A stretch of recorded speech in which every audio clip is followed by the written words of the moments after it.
പ്രിയമുള്ളവരെ, ബൈബിൾ വചന പഠന ക്ലാസ്സിലേക്ക് ഏവർക്കും സ്വാഗതം. യോഹന്നാൻ്റെ സുവിശേഷം 1-ാം അധ്യായം 1-ാം വാക്യം. ആദിയിൽ വചനമുണ്ടായിരുന്നു, വചനം ദൈവത്തോടു കൂടിയായിരുന്നു, വചനം ദൈവമായിരുന്നു. ആ വചനം മാംസമായി നമ്മുടെ ഇടയിൽ വസിച്ചു. ആ വചനമാണ് ഈശോ. നാം വചനം വായിക്കുമ്പോൾ നമ്മുടെ ഉള്ളിലേക്ക് വരുന്നത് ഈശോ തന്നെയാണ്. ഈശോ ഉള്ളിലുള്ള ഒരാൾ എത്ര അനുഗ്രഹീതനായിരിക്കും. കഴിഞ്ഞ ദിവസങ്ങളിൽ നമ്മൾ പഠിച്ച വചനങ്ങൾ ഒന്നുകൂടി ഓർത്തു നോക്കാം. ലേവ്യർ 19:32. പ്രായം ചെന്ന് നരച്ചവരുടെ മുമ്പിൽ ആദരപൂർവ്വം എഴുന്നേൽക്കുകയും അവരെ ബഹുമാനിക്കുകയും വേണം.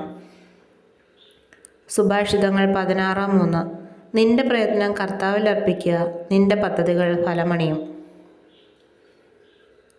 ഇനി ഇന്നത്തെ വചനം പഠിക്കാം. സങ്കീർത്തനങ്ങൾ 27:1.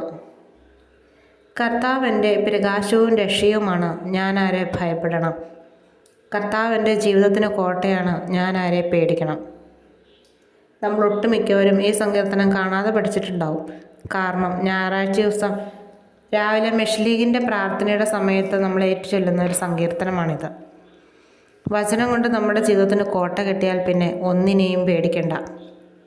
നമുക്ക് ഈ വചനം 3 പ്രാവശ്യം ഏറ്റുപറയാം. സങ്കീർത്തനം 27:1.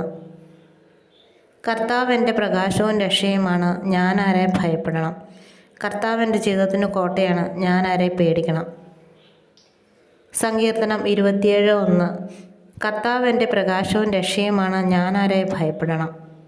കർത്താവ് എൻ്റെ ജീവിതത്തിന് കോട്ടയാണ്, ഞാൻ ആരെ പേടിക്കണം. സങ്കീർത്തനം 27:1.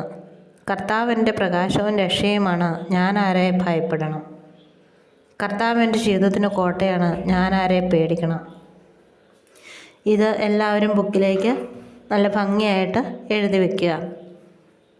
അടുത്ത വചനവുമായി നാളെ കാണാം. എല്ലാവരെയും ദൈവം അനുഗ്രഹിക്കട്ടെ.